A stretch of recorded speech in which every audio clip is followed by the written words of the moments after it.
sa bawat isa sa atin, purihin ng Panginoon, at magandang umaga rin sa ating mga kapatira, mga tungkay sa ating live stream sa ating gawain ngayong umaga.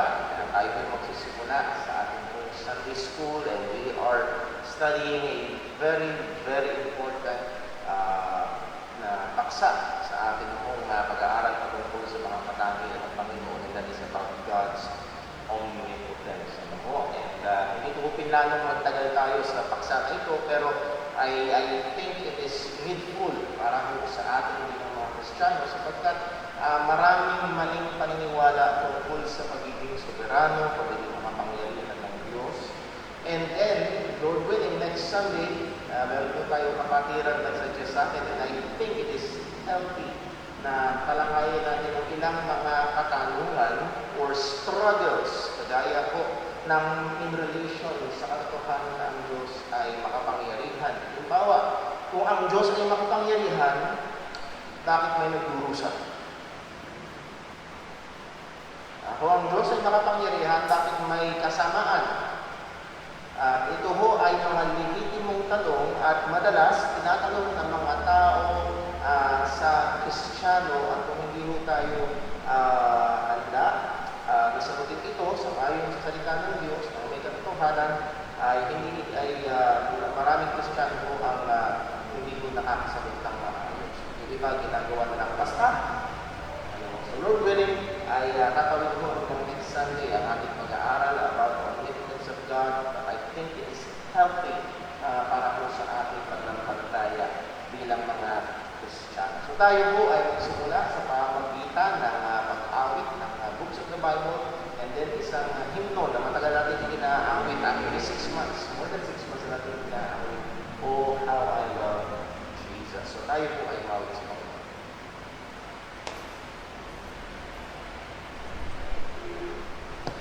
Tayo po mawit. Mawitin po natin ang books of the Bible.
Awitin po natin, Oh, How I Love Jesus.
sunshine all the way. Oh, how I love Jesus. Oh, how I love Jesus. Oh, how I love Jesus. Because He first loved me. It tells someone who's loving heart and feel what He has flowing in sorrow brings apart and God can bear it all. Oh, how I love Jesus. Oh, how I love Jesus. Oh, how I love Jesus. Because He first loved me.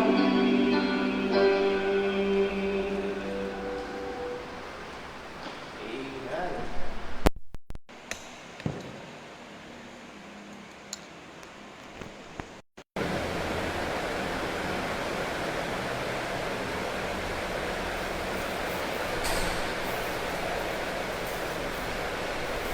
Ayan, purihin po ang Panginoon at napakagandang awiting, Oh, How I Love Jesus.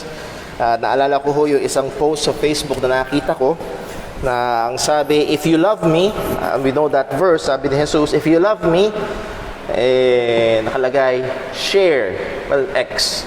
If you love me, like, well, X.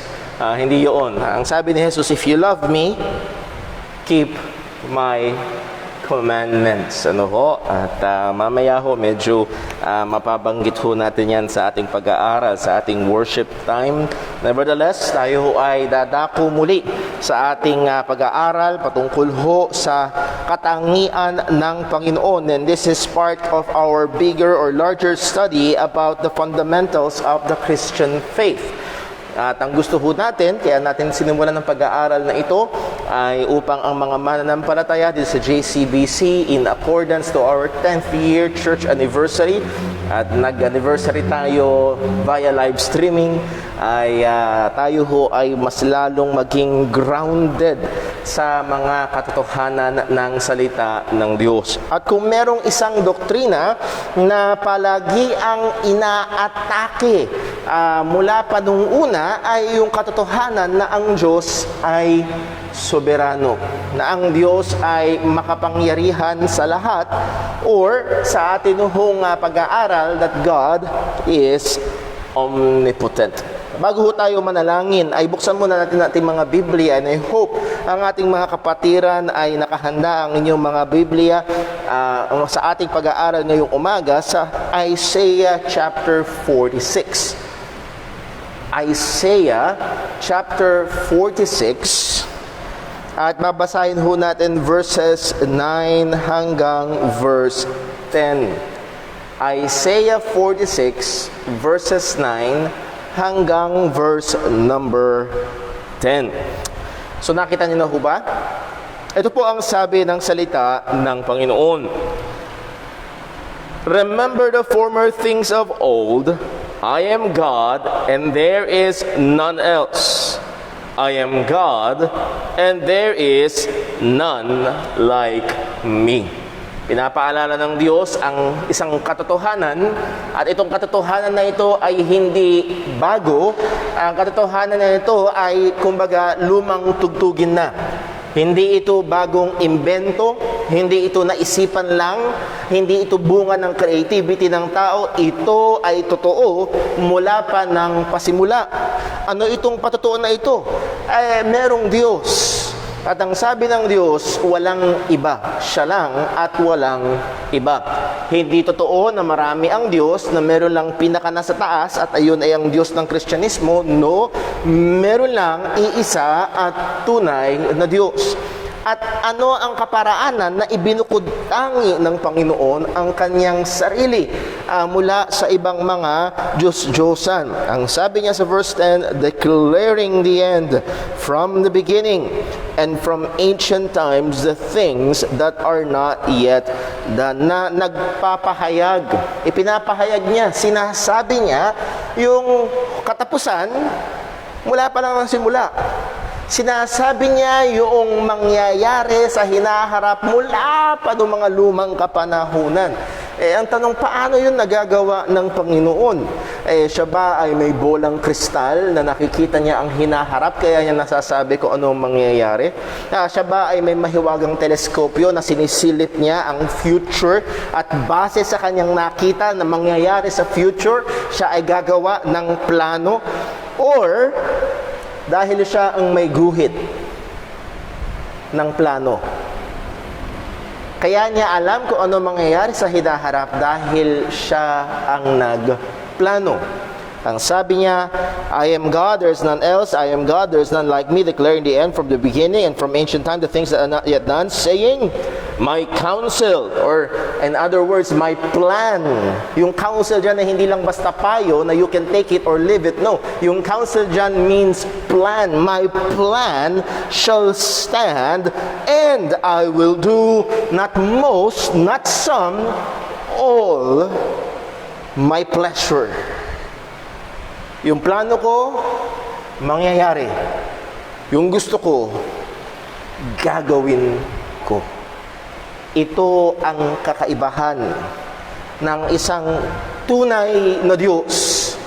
The Bible knows not of a limited God. Hindi kilala ng Bible ang isang Diyos na may limitasyon ang kanyang kapangyarihan. Hindi kilala ng Bible ang Diyos na hindi soberano. Ang pinapakilala ng salita ng Diyos at ang pagpapakilala ng Diyos mismo sa kanyang sarili ay siya ay isang Diyos na makapangyarihan sa lahat. He is God omnipotent, God Almighty, God who is sovereign. At nawa, itong katotohanan ito ay talagang mag-sink in sa atin, hindi lamang sa ating mga kaisipan, kung hindi magkaroon ng epekto sa ating mga buhay. So manalangin po muna tayo. Let us pray. O aming amang Diyos, dakila at banal, soberano, makapangyarihan sa lahat,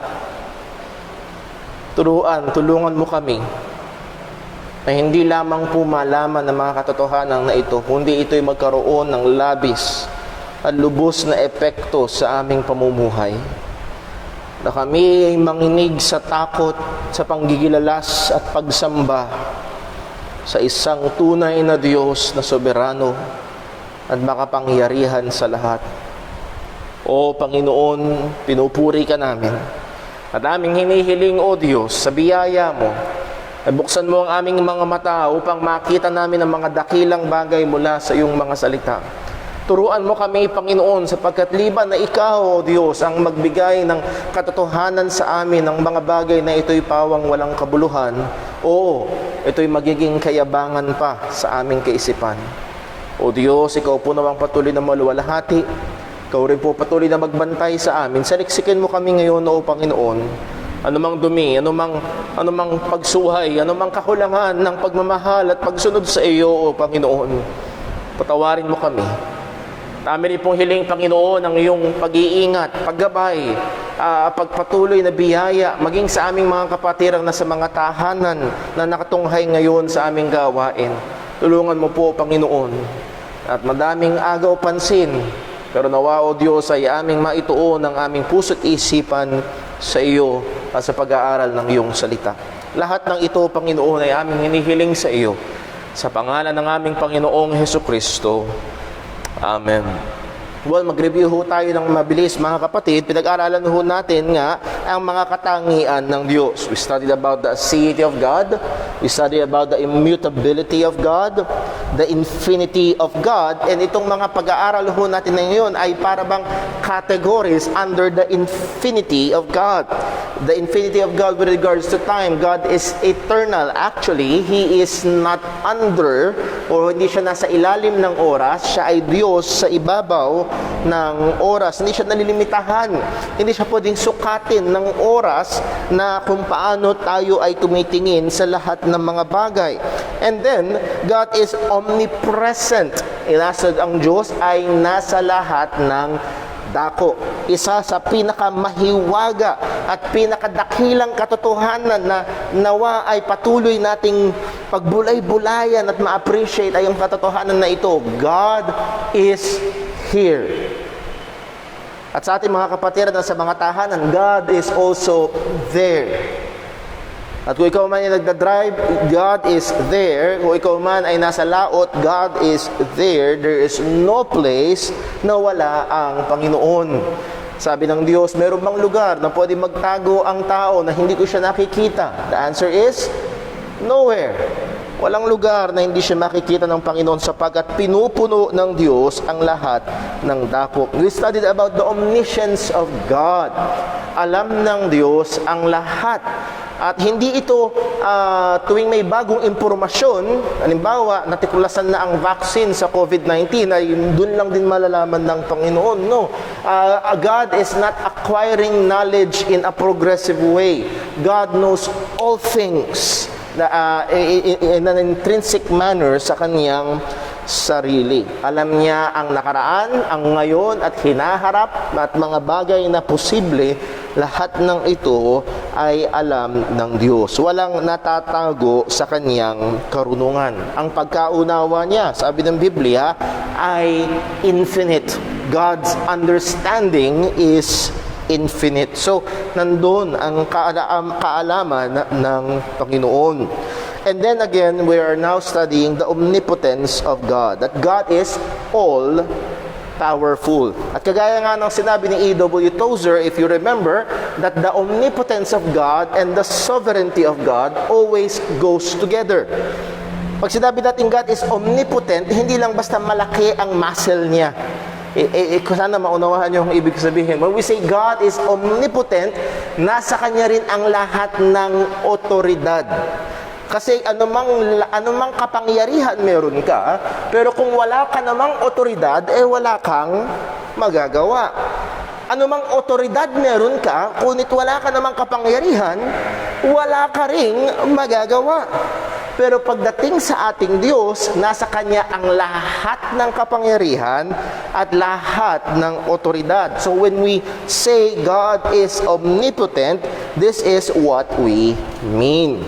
Sabi ni Wayne Grudem sa kanyang definition, God's omnipotence means that God is able to do all His holy will. At isa hong magandang theology book ang Wayne Grudem's Systematic Theology sapagkat doon yung paghahayag niya ng malalim na katotohanan sa mababaw na paraan. That means God is able to do all His holy will. Hindi lang basta all things, kundi all His holy will. Andun yung adjective na holy. Ibig sabihin, hindi gagawa ang Diyos ng bagay na hindi banal. Kaya yung mga taong nagsasabi, pwede bang magsinungaling ang Diyos? Well, hindi. Malinaw sa Bible, God cannot and will not lie.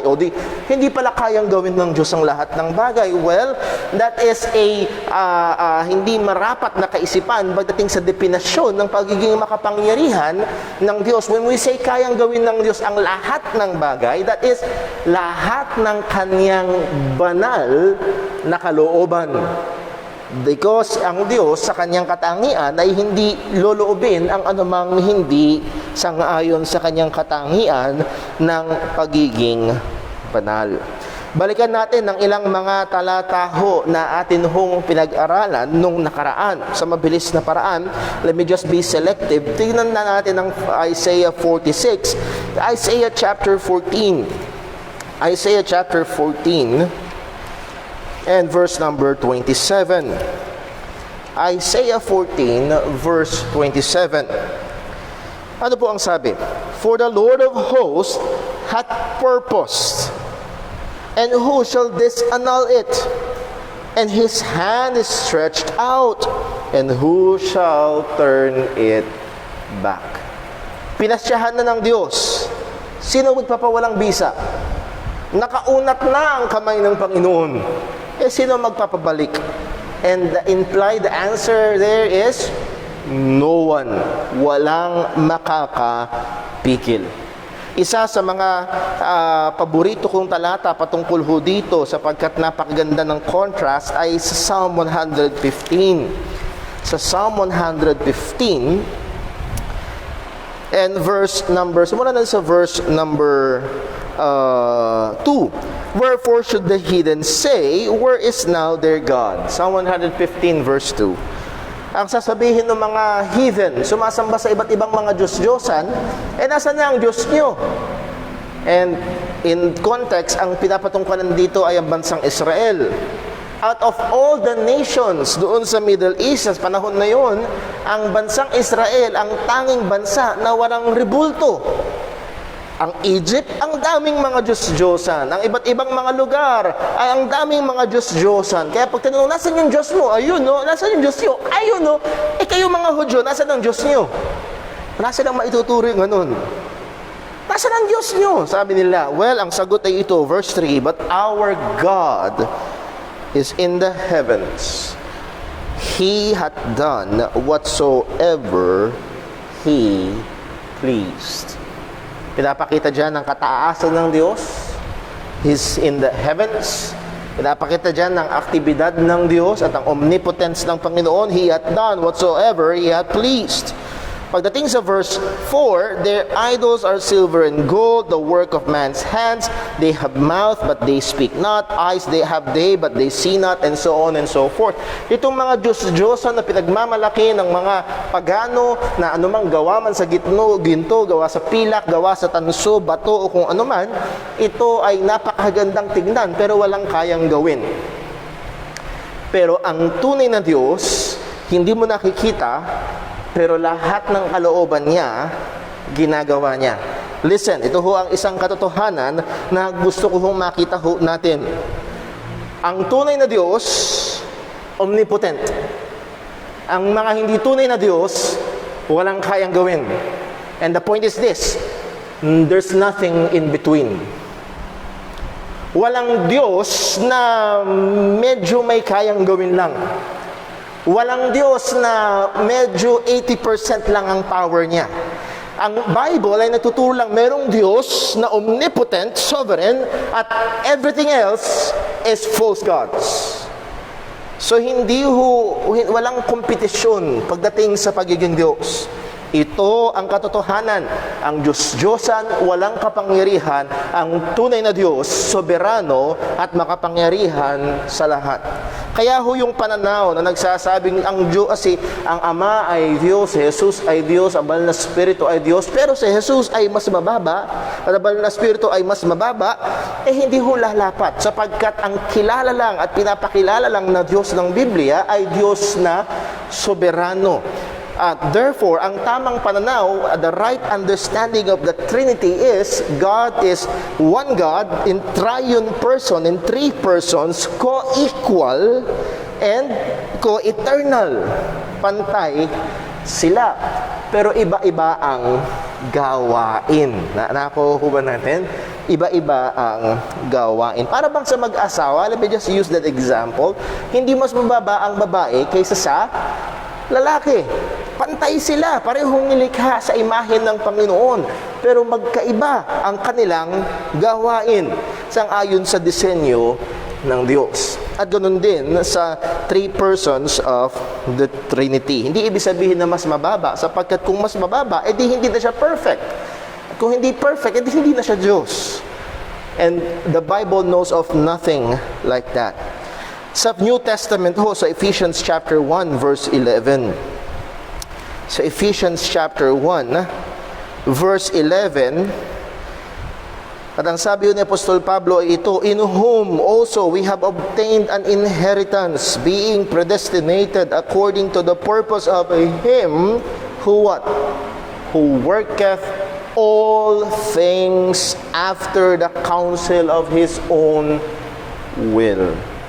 Ginagawa niya at kinikilos niya ang lahat ng bagay sang-ayon sa pasya ng Kanyang sariling kalooban. The ultimate determining factor is not the will of man. The determining factor is the will of God. Ang kalooban ng Diyos at ginagawa niya ang lahat sang-ayon sa Kanyang kalooban. Now, nagbigay ho tayo ng ilang mga description and we trust na nakita natin ito'y sang-ayon sa Biblia patungkol sa katotohanan na ang Diyos ay omnipotent. Number one, it means that God has power without limit. Ang Diyos ay may kapangyarihan na walang limitasyon. Kitang-kita ito, lalo na halimbawa pagdating sa creation. Hanggang ngayon, ang mga scientifico ay namamangha kung paanong ang tindi ng enerhiya ng araw. Tama ho ba? Kailan ba? 2 days ago, nagpalit kami ng gasol. Bakit? Nung binuksan, may apoy, pero maya-maya, wala na. Ubus na. Ang araw, ilang libong taon nang nag-aapoy ng hindi maliit na apoy. Pero hindi nauubos yung gas. Saan galing ang kapangyarihan na ito? And when you imagine that, try multiplying it trillions upon trillions of stars in the universe. At ang sabi ng Bible, and God said. Ganun kasimple sa Diyos nalalangin ang mga bagay na ito na hindi kayang abutin ng kaisipan ng tao kung gaano katindi ang kapangyarihan, ang puwersa. Pero pagdating sa Diyos, nagsalita lang siya. So God has power without limit, and that is but just a manifestation, a display. Sabi nga ng Romans chapter 1, God displayed, pinakita niya yung kanyang kapangyarihan, pinakita niya yung kanyang karunungan by the things that are made. The heavens declare the glory of God. Sabi ng Psalm 119. Nevertheless, makikita ho natin sa kabila ng katotohanan na ang Diyos ay may kapangyarihan na walang limitasyon. Una, He accomplishes much by appointed means. Gumagamit ang Diyos ng mga kagamitan. Nag-appoint siya ng mga means. Halimbawa nga ay sa creation, nag-appoint siya ng means. Nagdisenyo siya, nilagay niya ang disenyo ng water cycle at nahandoon ang mga kagamitan na ginamit ng Panginoon o ginawa ng Diyos, dinisenyo ng Diyos. Yung tinatawag nating law of nature, law of entropy, law of thermodynamics, yung mga law ng mga bagay na lahat ng yan ay nilikha, dinisenyo at nilagay ng Panginoon para masustain ang buhay ng tao at yung kanyang mga nilikha.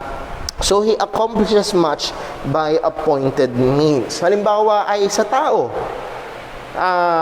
Sinasabi natin lagi, yung anak namin si Timothy ay likha ng Panginoon, and that is a yes. Pero God uses a union between a man and a woman in procreation para lumabas ang mga bagong sanggol. He accomplishes by appointed means. And then pangalawa, God accomplishes much also by divine fiat or divine order or decree. Ang Diyos, yes, naglagay siya ng mga means, pero may mga pagkakataon na ang Diyos ay hindi niya kailangan ng means. Alam niyo yung means, yung kaparaanan? Ang Diyos ay gumagamit ng mga kaparaanan, pero hindi siya limitado sa mga kaparaanan. Magagawa niya at gumagawa siya nang hindi ginagamit yung mga kaparaanan na yun. Sabi nga ho natin kanina sa Genesis chapter 1, and God said.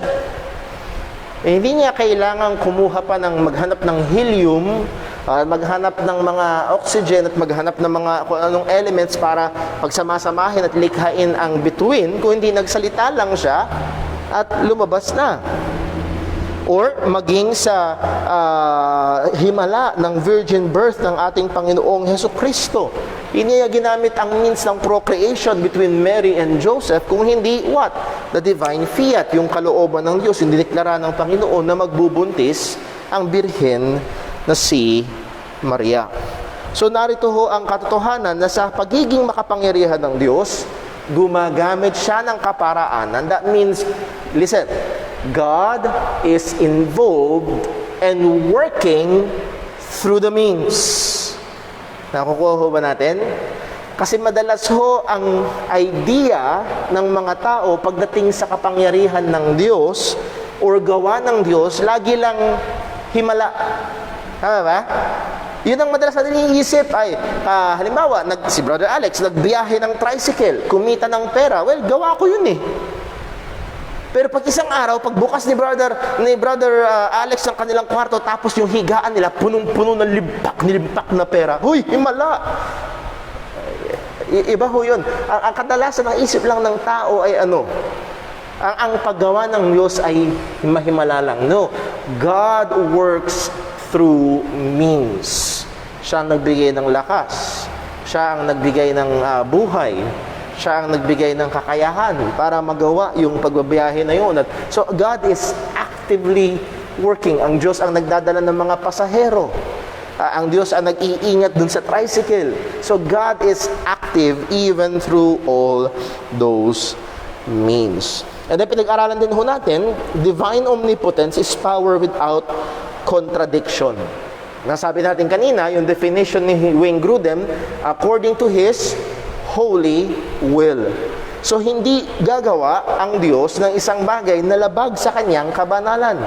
Hindi gagawa ang Diyos ng isang bagay na labag sa kanyang katuwiran. Hindi niya loloobin ang anumang bagay na labag sa kanyang katangian. And then last time, at medyo dito ho tayo, dito tayo rin natapos, yung round triangle and heavy stone, too hard to lift.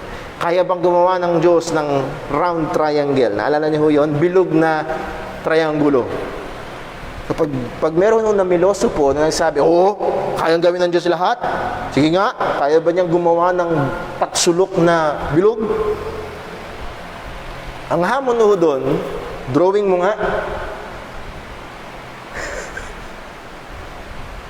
Actually, pag inisip mo ang tatsulok na bilog, wala yon. Dahil walang tatsulok na bilog. O siguro may ganun, tapos ganun. At yun yung lumalabas sa isip ko. Pero again, ang punto ay ito, yung pinagagawa na yon ay wala. So those are just illogical and nonsensical questions or mga pagsusubok na questionin ang pagiging soberano ng Panginoon. So let us look now to some practical implications. Ano ang practical na, sa madaling salita, anong ibig sabihin nito sa akin? Anong epekto nito sa atin bilang mga mananampalataya? Well, una, it must affect our worship and reverence towards God. Ang katotohanan na ang Diyos ay omnipotent, ang katotohanan na ang Diyos ay soberano, ay kailangan magkaroon ng epekto sa ating pagsamba sa Panginoon. Let me read mula sa sinulat ng isang mahusay na Kristiyanong manunulat na si Stephen Charnock. Nang ibig sabihin, ang sabi niya ito, wisdom and power are the ground of respect we give to man, they being both infinite in God. Nakuha niyo yung sabi ni Stephen Charnock? Pag daw ang tao matalino, ginagalang.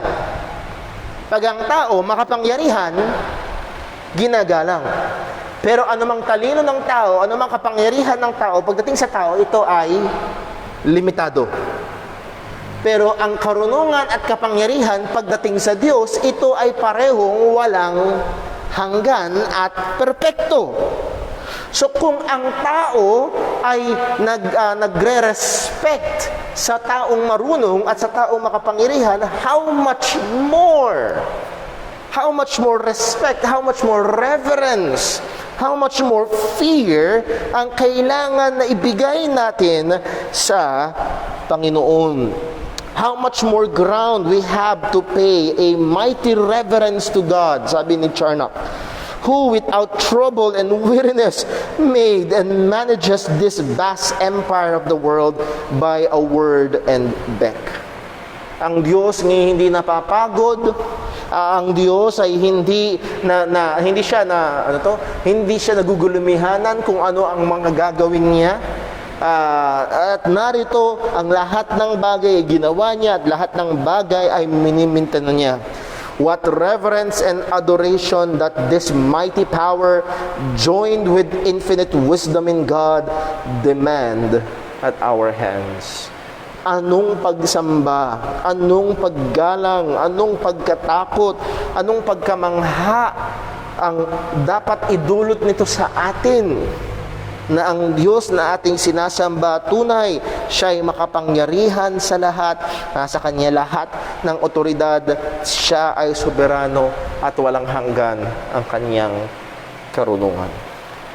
So this must affect our worship. Ang mababang pagkakilala sa Diyos ay nagdudulot ng mababang pagsamba.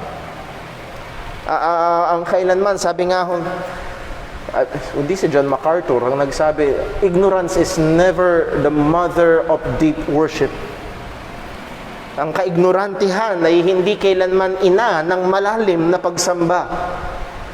At habang nakikilala natin ng Diyos na ating sinasamba, lalo dapat lumalalim ang ating pagsamba sa Kanya much more kapag nauunawaan natin sa kaunti sa biyaya ng Diyos ang Kanyang pagiging makapangyarihan. Ano pa ang praktikal na implikasyon ng katotohanan na ang Diyos ay makapangyarihan sa lahat? Buksan natin sandali sa 1 Corinthians chapter 10. 1 Corinthians chapter 10,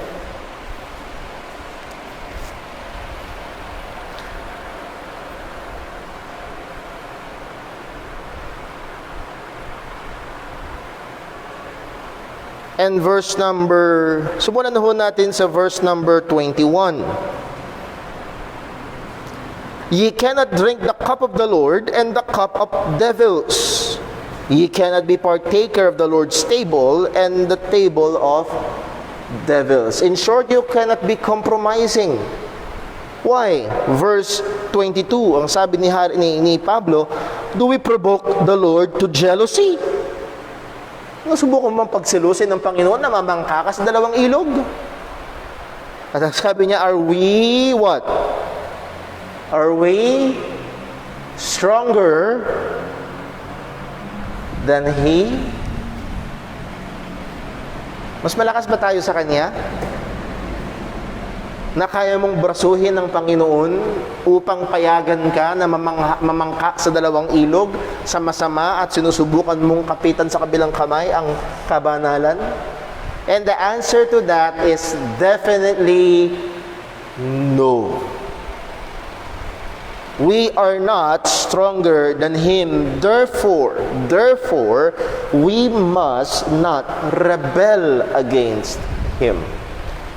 Ngiwag man lang nating isipin, ngiwag lang nating pagplanuhan, ngiwag nating nasain na magrebelde laban sa Diyos na ito, sapagkat nasa Kanya ang lahat ng kapangyarihan.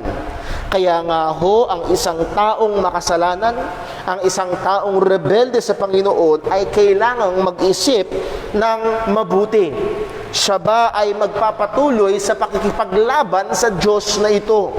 Ang isang taong ayaw sumamba, ang isang taong ayaw seryosohin ang Diyos, ang isang taong maliit lang ang Diyos sa kanyang buhay, isang oras lang sa loob ng isang buong linggo, tuwing araw ng linggo, yun lang ang Diyos sa kanya. Well, this must give caution. Malaking babala sa isang taong rebelde. Malaking babala sa isang taong makasalanan. Siguro kung ang kakasugupain mo ay isang patpating tao na masakit, ay may sakit at mahina, ay hindi ka matatakot. Pero kung ang sasagupain mo ay ang Diyos na makapangyarihan sa lahat, dapat manginig sa takot.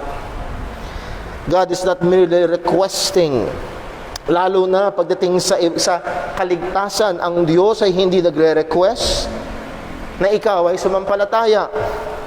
Ang Diyos ay nag-uutos na ang tao ay sumampalataya.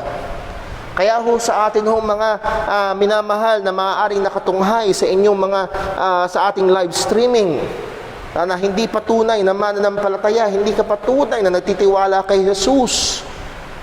Pakinggan mo ang utos ng Panginoon. Ang sabi ng Acts 17 verse 30, "And the times of this ignorance God winked at, but now commandeth all men everywhere to repent." God commands men to repent and to believe the gospel. Inuutos ng Diyos, Diyos na soberano. At maniwala ka sa akin, kaibigan, ayaw mong makipaglaro at hindi ka mas malakas sa Kanya.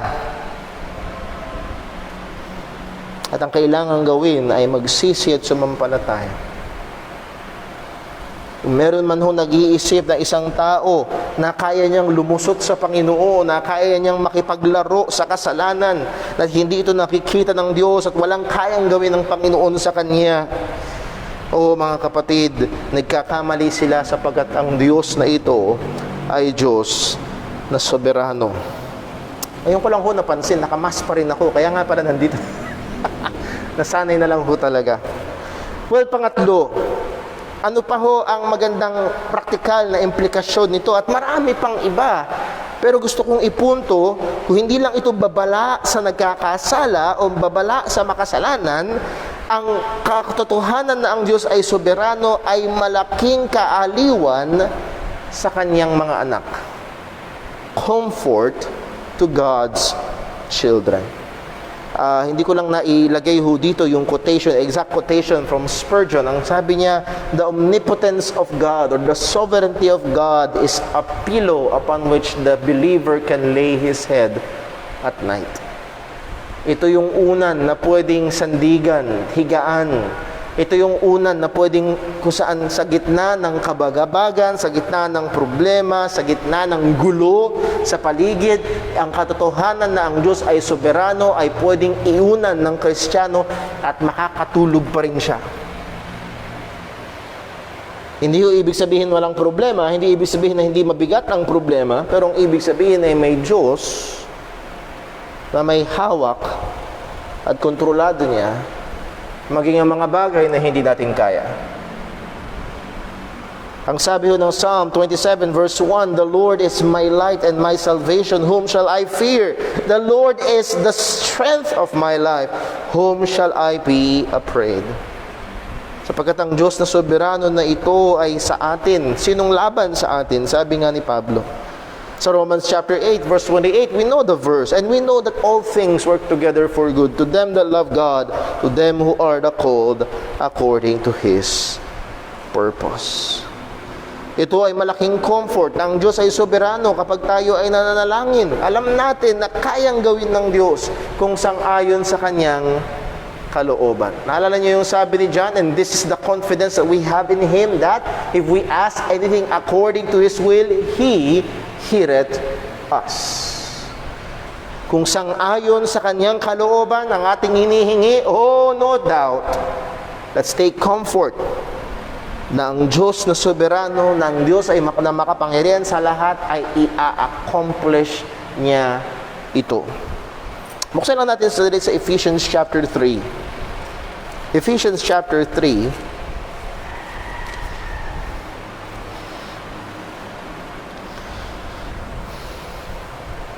Ang sabi ni Pablo sa verse 20, Ephesians chapter 3 verse number 20, "Now unto Him that is able to do exceeding abundantly above all that we ask or think, according to the power that worketh in us, unto Him be glory in the church by Christ Jesus throughout all ages, world without end. Amen." Ano pong sabi ng salita ng Panginoon?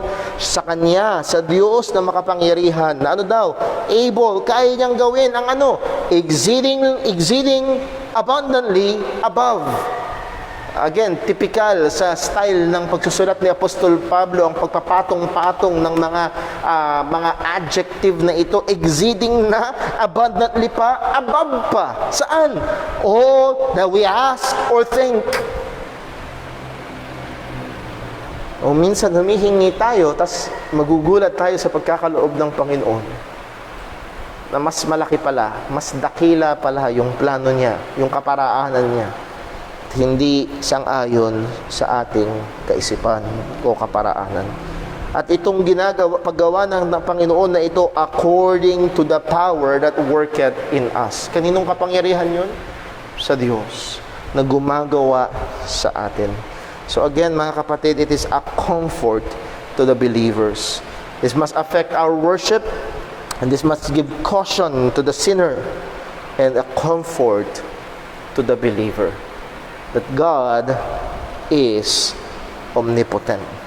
Now, sa sandaling panahon na nalalabiho na meron tayo ngayong umaga sa ating Sunday school, and then Lord willing, next Sunday, ay tatalakayin natin yung ilang mga, hindi lahat, pero ilan mga mahihirap na katanungan na may relasyon sa katotohanan na ang Diyos ay soberano. Pero ngayong umaga, tingnan lang ho natin at marami tayong talatang bubuksan dahil gusto ko makita ho natin na itong katotohanan ito ay hindi tago. Ang katotohanan ho na ito ay hindi kakaunti sa salita ng Panginoon. And sad to say na kahit na ang katotohanan hong ito ay saganang-sagana sa salita ng Diyos, ang katotohanan din naman ito ay isang bagay na madalas hindi binibigyang pansin sa pag-aaral o mga pangangaral. O madalas mababanggit lang na ang Diyos ay Diyos na makapangyarihan pero hindi nakikita o naipapaliwanag kung ano ang ibig sabihin nito. Kapag nasabi natin na God is in control, we need to define in control of what? Is He in control of all things, some things, many things, limited things? Ano saan ba at ano ba ang saan natin makikita ang pagiging soberano ng Panginoon? Well, malinaw na ang sabi ng Biblia, ang sabi ng Ephesians 1:11 na basa natin kanina, He worketh all things after the counsel of His own will. So una ho, tignan natin. So God's omnipotence displayed. God's omnipotence displayed. Pag sinabing displayed, naka-display. Nakahayag ang pagiging omnipotent ng Panginoon. One is in creation. Romans chapter 1. At I hope na natatandaan ho natin ito. Romans chapter 1, verse number 19. Romans 1 verse 19. Ang sabi ng salita ng Panginoon, because that which may be known of God is manifest in them, for God hath showed it unto them. For the invisible things of Him from the creation of the world are clearly seen, being understood by the things that are made. So pag tumingin daw tayo sa mga nilikha ng Panginoon, what can we clearly see? Even His eternal power and Godhead, so that they are without excuse. So when we look at creation, it is a display, a magnificent display of the power of God, eternal power of God, and His Godhead or His authority. So kitang-kita, pag pinagmasdan natin ang paligid, yung kitang-kita, yung karunungan ng Panginoon, yung description nga natin kanina sa stars, sa gravity, and so on, kitang-kita ang kapangyarihan ng Panginoon, ang kanyang eternal na kapangyarihan. Maging sa paraan ng kanyang paglalang. Buksan natin sa Genesis chapter 1. Genesis chapter 1, not just in creation, but in His manner of creating or means of creating. Genesis chapter 1, that's just, yes, alam natin, and God said, pero tignan lang natin sa verse 9. Genesis chapter 1 verse 9. At ang goal ho nito ay kagaya ng ating sinabi ho kanina, ay mas lalo nating makilala at makita ang kapangyarihan ng Diyos at mas lalong lumalim ang ating pagsamba sa Kanya at maggaling dito ang ating comfort. Ang sabi, Genesis 1:9, and God said, let the waters under the heaven be gathered together unto one place, and let the dry land appear. And what? Ano sabi? It was so. Ngayong panahon na ito, maraming lugar ang binabaha. Sa Amerika, may binabaha. Dito sa Pilipinas, may binabaha. Pwede bang subukan ni Brother Alex pumunta sa isa, o subukan na si Brother, kanina pa si Brother Gab naman. Pwede bang pumunta sa isang lugar na binabaha at sabihin mo, Brother Gab, ang mga tubig, umusod kayo. Pakasabuyan ka pa ng tubig ng mga tao.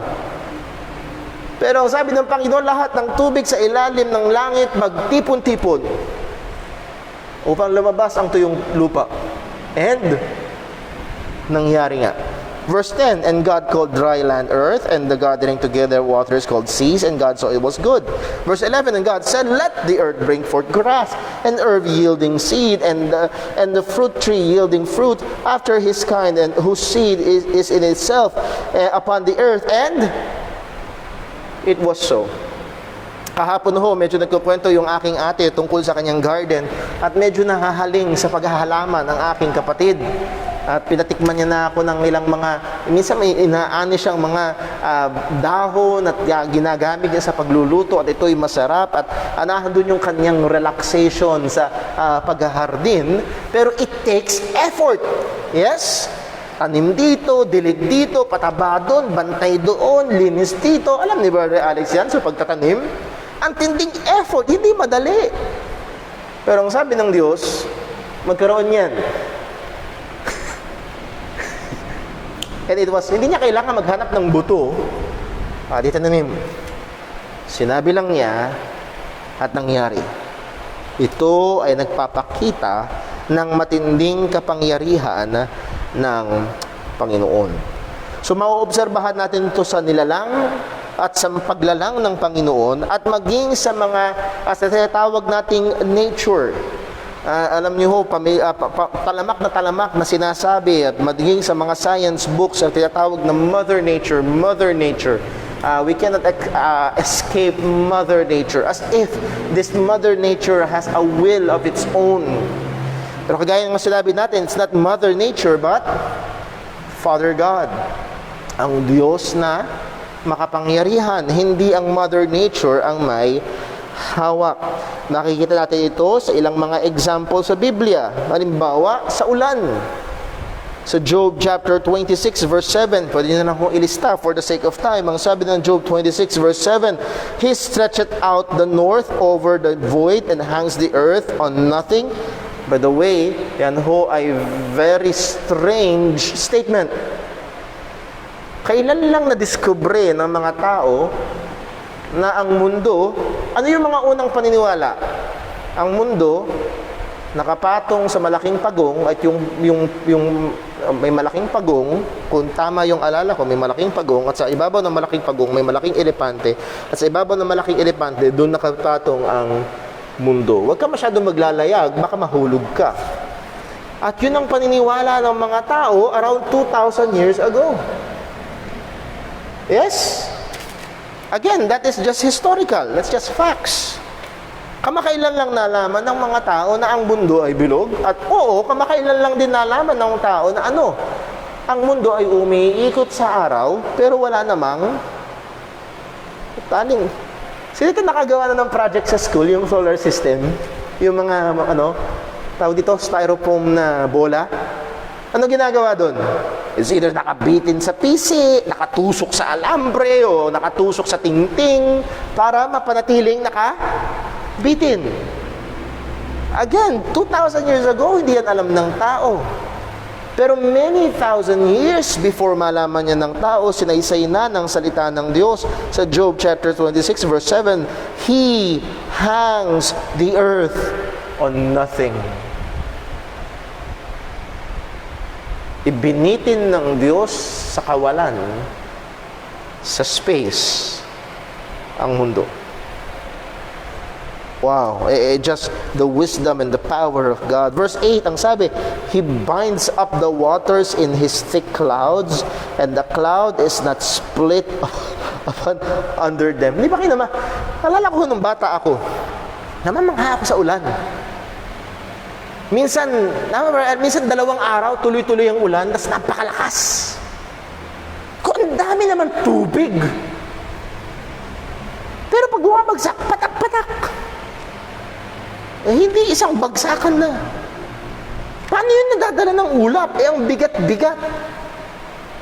Wow! Again, lahat ng ito ay isang ayon sa disenyo ng Panginoon. At ang sabi ho dito ng Job, He binds up water in His thick clouds. Yes, alam natin, pinaliwanag ng siyensya, evaporation, umakyat yan, and so on, nag-condensation pa, at saka yan, babagsak, and so on. Nevertheless, ang deklarasyon ng salita ng God is actively working, and He is using means para ma-accomplish ang mga ito. So again, anywhere and everywhere we look around us, makikita natin sa sanlilikha ng Diyos ang kapangyarihan ng Panginoon. Last Sunday, nakita na natin sa Psalm 104 verse 19, maging ang mga seasons. Ang sabi, Psalm 104 verse 19, He made the moon to mark the seasons. The sun knows its time for setting. Yung mga kapanahunan, well, dito sa Pilipinas, meron lang tayong dalawang kapanahunan, wet and dry. Parang palengke lang. Well, sa iba, may fall, may winter, may spring, may summer. Lahat ng yaan ay sang-ayon sa takda at paglalagay ng Panginoon at pasya ng Panginoon. So, sa madaling salita ho ito, God is sovereign over creation. God is sovereign over nature. At kung naalala niyo ho yung pag-aaral natin minsan, oo, maging sa lindol, oo, maging sa baha, maging sa bagyo, sa karanasan natin sa Pilipinas, maging sa Yolanda, ang Diyos ay Diyos na soberano. Ano kaya yun? Nagkamali lang ang Diyos? Masyadong dumami ang tubig ni Ondoy? Hindi. Nangyari na sa inyo, naiwanan niyo yung gripo, tapos nag-overflow. Ano kaya? Naiwanan lang ng Diyos yung gripo niya at sumobra ang dami ng tubig ni Ondoy? No. It is all under God's control. It is all under God's control. Now, not just nature. Hindi lang ang nature, hindi lang ang sanlilikha. Even spiritual beings. Even spiritual beings. Daniel chapter 4, and I know we know this verse, pero sa ating pag-aaral, magandang mapaalalahanan ho tayo. Daniel chapter 4, ang sabi ho ng book of Daniel, Daniel chapter 4, verse 35. At kailangan natin medyo magmadali. Daniel chapter 4, verse 35. Ano po ang sabi? And all the inhabitants of the earth are reputed as nothing, and He doeth, that is God, He doeth according to His will, where? In the army of heaven, and that is spiritual beings, and among the inhabitants of the earth, that is earthly beings. Ang Diyos ay soberano, hindi lamang sa mundong ito. Ang Diyos ay soberano, hindi lamang sa tao, kundi ang Diyos ay soberano among the inhabitants of army of heaven. Sa mga spiritual na nilalang, ang Diyos ay soberano rin naman. Well, Brother Paul, sabi diyan ay army of heaven. Paano yung mga wala na sa heaven? Mga fallen angel. Paano si Satan? Well, makikita ho natin sa book of Job na kung saan ang ating Panginoon ay nakipagtalastasan kay Satanas. At ang sabi ng Diyos na, ikonsidera mo ba ang aking lingkod na si Job? Ano ang sabi ni Satanas sa Diyos? Sa Job chapter 1 verse 9. Then Satan answered the Lord and said, That Job fear God for naught? Hast not thou made a hedge about him, and about his house, and about all that he hath on every side? Thou hast blessed the work of his hands, and his substance is increased in the land. Sabi ng Diyos, nakita mo ba si Job? Kung paano siya nagtatapat, kung paano siya nagpapakabanal, kung paano niya ayaw ng kasalanan. Sabi ni Satan, di mo ba binakuran?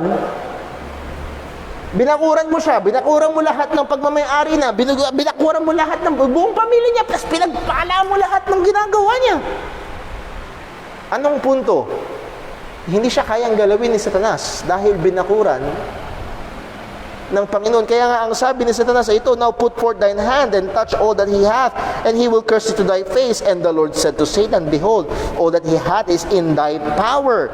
Only upon himself put not forth thine hand." So Satan went forth from the presence of the Lord. Listen mga kapatid, mula ho dito we can imply a great truth na kahit si Satanas ay walang kayang gawin liban na siya'y pahintulutan ng Panginoon.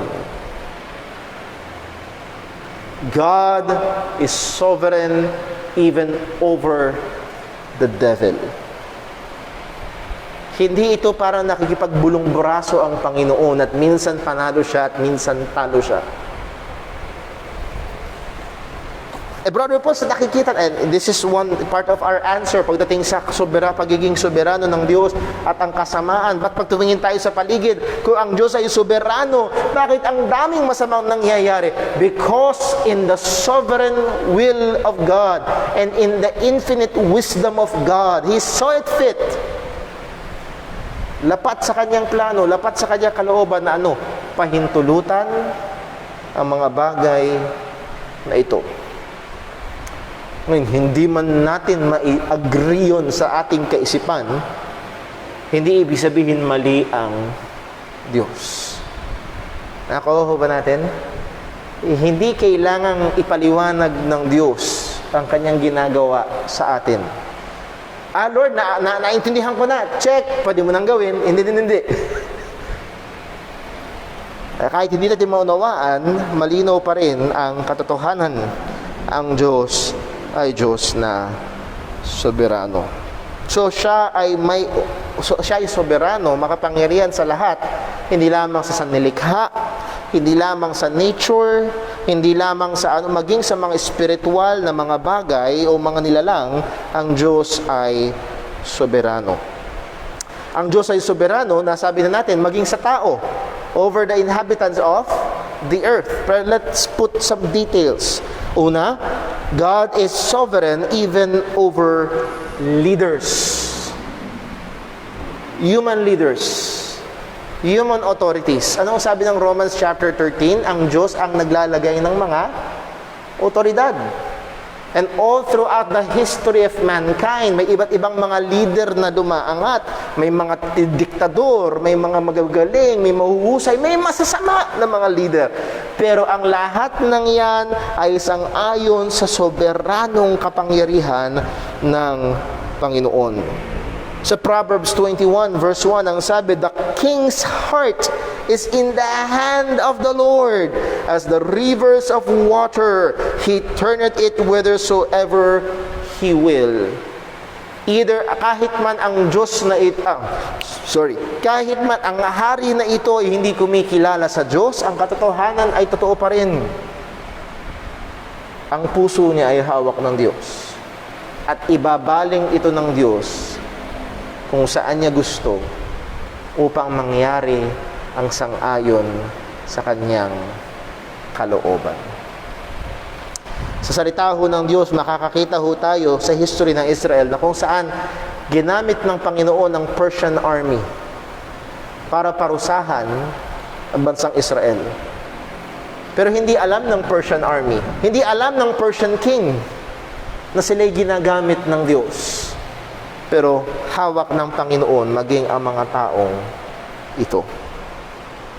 Ang Diyos ay soberano maging sa mga plano ng mga tao o maging sa masasamang plano ng tao. Genesis 50 verse 20, we remember Joseph. Ang sabi niya, "But as for you, ye thought evil against me, but God meant it for good."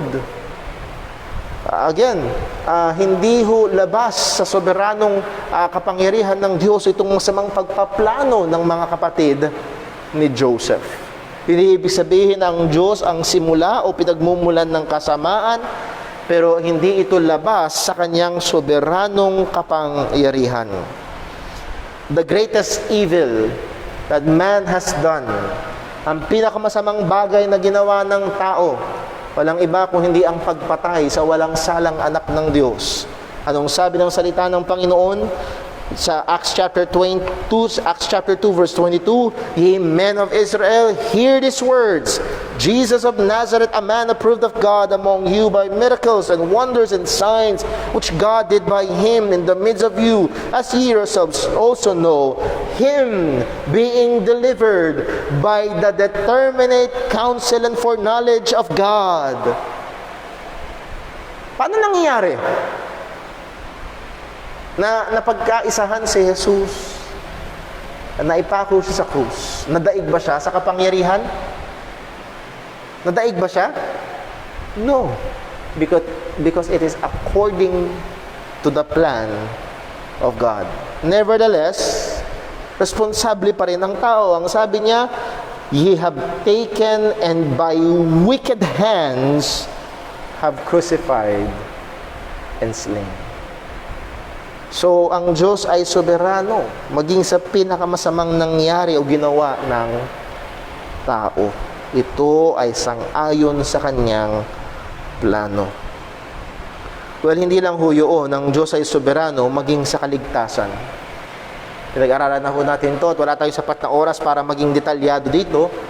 Pero ang sabi ng John 6 verse 65, "Therefore said I unto you, that no man can come unto me." Wala daw taong may kakayahang lumapit kay Jesus except it were given unto him of my Father. So, nasa pagbibigay ng Diyos, nasa soberanong kalooban ng Panginoon kung sino ang ibibigay niya. Bibigyan niya ng pananampalataya, bibigyan niya ng kakayahan para lumapit kay Kristo.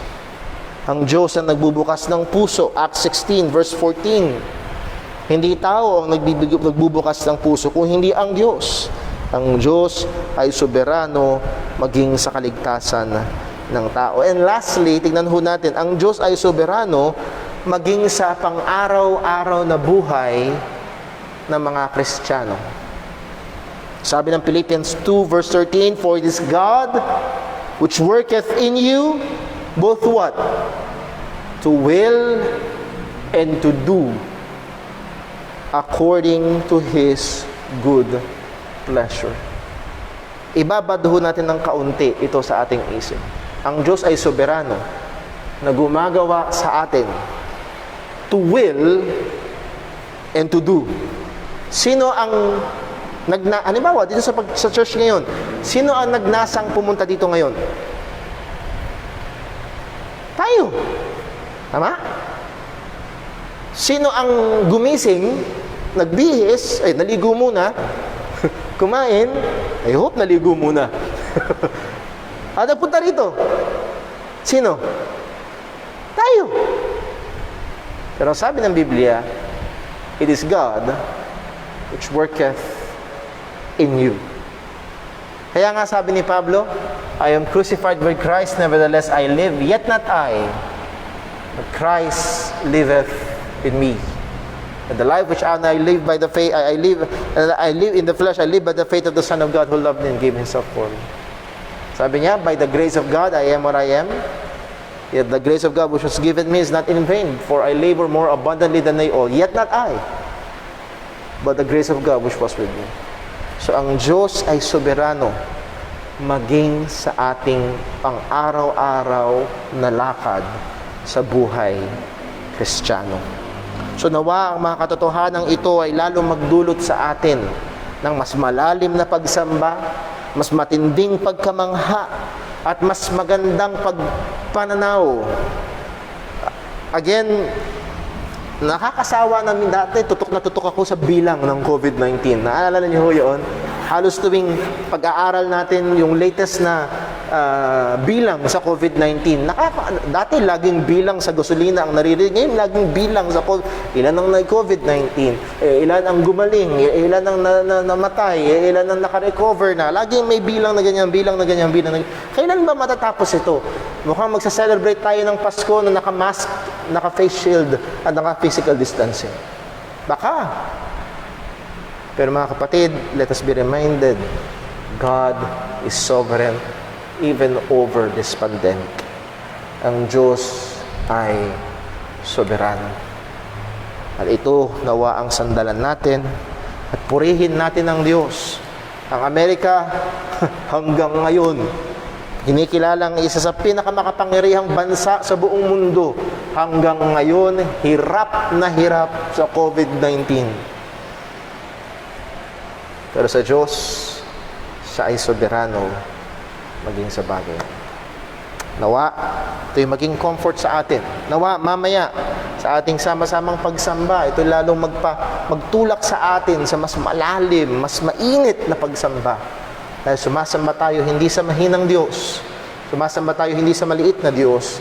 Sumasamba tayo sa isang omnipotent, almighty, sovereign God. Let's pray. Panginoon naming Diyos, aming Ama sa langit, maraming salamat po. Tunay, nakakamangha ang katotohanan na Ikaw ay Diyos na soberano. Panginoon, sa dami ng mga talata na aming binigyang pansin, tulungan mo kami na kahit sa kakaunting paraan ay pagbulay-bulayan ng mga ito at ito'y bumaon sa aming puso at kaisipan at paglalong magtulak sa amin sa pagsamba sa iyo, sa pagkamangha sa iyo, sa pagkatakot sa iyo. O Panginoon, nawa ito rin magtulak sa mga makasalanan na hanggang ngayon ayaw pa rin magsisi, ayaw pa rin magpailalim kay Jesus, ayaw pa rin sumampalataya sa Ebanghelyo. Na makita nila na hindi mahinang Diyos ang kanilang kakaharapin, kundi isang makapangyarihang Diyos na sila'y haharap sa paghahatol kung sila'y hindi magsisisi at sasampalataya. O nawa, Panginoon, ito'y magbigay sa amin ng matindi, malalim at totoong kaaliwan. Na sa gitna man ng aming mga pagduro sa problema, kahirapan, Ikaw, O Diyos, ay Diyos na soberano na may hawak sa amin sa lahat ng bagay. Salamat po, Panginoon. Tuloy mo kaming gabayan, ingatan, pagpalain, maging sa aming pong gawain po mamaya. Ito po ang aming dalangin sa pangalan ni Jesus. Amen. So muli ho, after 15-minute break, alas 10, magkakaroon ho tayo ng live stream ng ating worship service. Tayo ho ay dumako sa ating break time. God bless po.